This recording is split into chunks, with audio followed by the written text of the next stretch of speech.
Good evening, ladies and gentlemen. My name is Tali Nates. I'm the director of the Holocaust Genocide Centre, and it is wonderful, wonderful to welcome you all to the Johannesburg screening, the Johannesburg Holocaust and Genocide Centre screening of this new film by Johnathan Andrews about survivor Lina Amato, a cantor living in Cape Town. It is wonderful to welcome Holocaust survivors with us, Veronica Phillips from Budapest, Van Albinska from Poland, I think Jack is somewhere, I can't see him, from Belarus. We have had a class from the Swedish embassy, wonderful to have you with us, and we have Mr. De Freitas, the MP for the DA, welcome to you too, sir, and of course, welcome to all of you.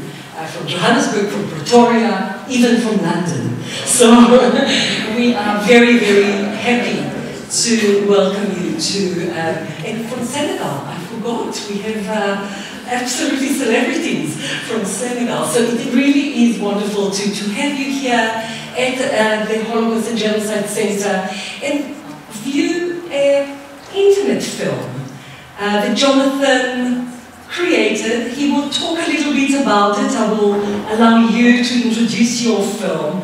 Johnathan Andrews, of course, is a filmmaker, but he chose to tell this story, this important story that is less known, of the Rhodes community. That community that was really targeted as one of the last communities in the Holocaust in 1944, July, August, 28th of 1944, and a community that was targeted, taken to Auschwitz from the island of Rhodes, through one of the longest journeys to Auschwitz, and very few of that community survived. One of them is Lina Amato, and through her eyes, we will learn about this story of that community, the destruction of the community, but also about the goodness of people. We will learn about the community, we will learn about the destruction of the community, as I said, but we will also learn about the righteous amongst the nations. And we will learn about the righteous that are perhaps those that we don't think of as the righteous amongst the nations. And that are the diplomats and the Turkish diplomats. That we do speak about many other diplomats, but we don't speak enough perhaps about diplomats from places such as Turkey or other places like China or Chile or Japan that acted to save Jews during the Holocaust. And I think that story that you're telling is very, very important.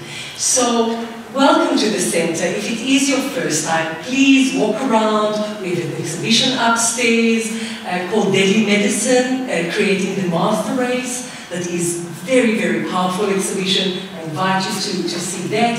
That will be here until the end of August, and it is about the targeting of those people with disabilities during the time of the Nazi occupation, but also bringing it to South Africa and settling the racial laws of South Africa and making the links to during apartheid, but also to today.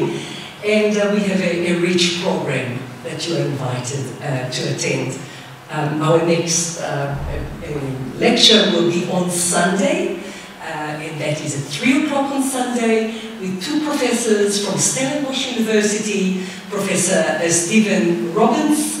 If you read his book, Letters of Stone, that connects his family story from Germany and to Namibia and the racial laws of Namibia and South Africa, and Henry Waters, a professor in Stellenbosch that looked at the dark history of the university and looked at what happened in and during the apartheid years at that particular university. So very interesting dialogue between them about past and present.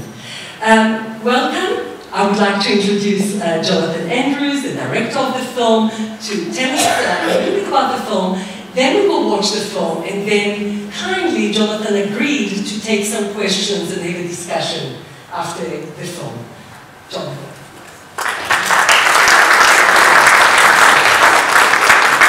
Good evening, ladies and gentlemen. Thank you. I'm really happy to see good attendance tonight. Thank you, Tali, for agreeing to screen the film. It's been shown now in Cape Town and Durban last week, and this is a very nice screening. It's my hometown too. Like every good story, there's a little bit of a story behind this one, the making of it, so I wanted to share some of that with you. First of all, just to set the record straight, Lina Amato, Amato is Lina's maiden name. Lina's married name is Cantor, and the reason why I called the film The Story of Lina Amato is literally just because the story of Lina Cantor Amato didn't fit in the artwork. Okay, so that's why it's the story of Lina Amato. Also very important that Lina is an Italian Jew.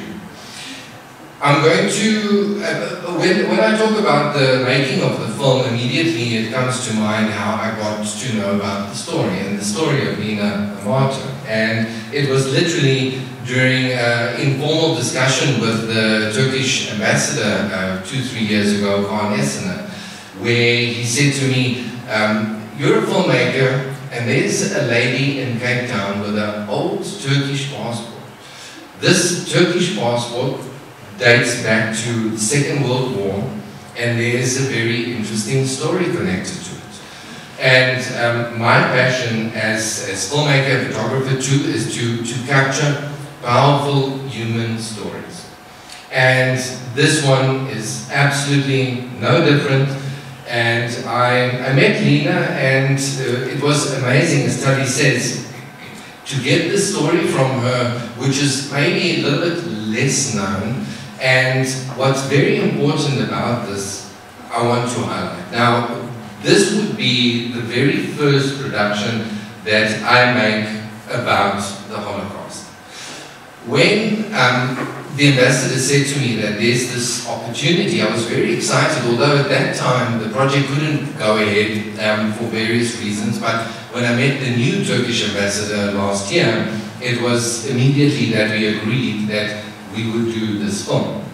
So I was very excited, very enthusiastic to meet with Lina and start capturing and recording the story. I know about the Holocaust like I think many other people know. But the moment I started connecting with what this did to this person, even though you'll see I won't give away too much of it, even though it's far from a journey to Auschwitz and getting in a place like that and surviving that, what Lina tells us is one of those things that I think would leave a mark on most people who watch it. Certainly it left a mark on me, and I'm very happy Veronica Phillips is right here next to me tonight. We're working on something right now about her story. Nonetheless,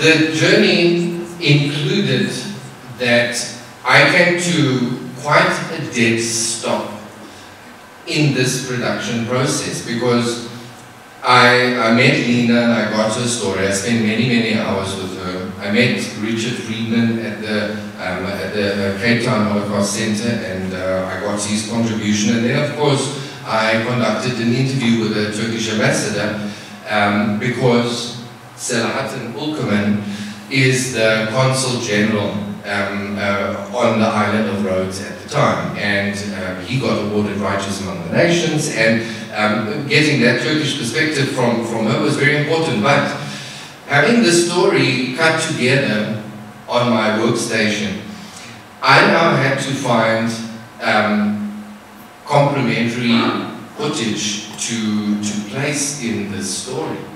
And then my horror really began, because I connected with various sources to get some footage of what this would have been like and what the people went through and what deportation meant, what it meant to people to be put in a cattle cart and spend days and days and days on this journey was horrifying to me, to the point that we decided I'm not going to use any of that footage.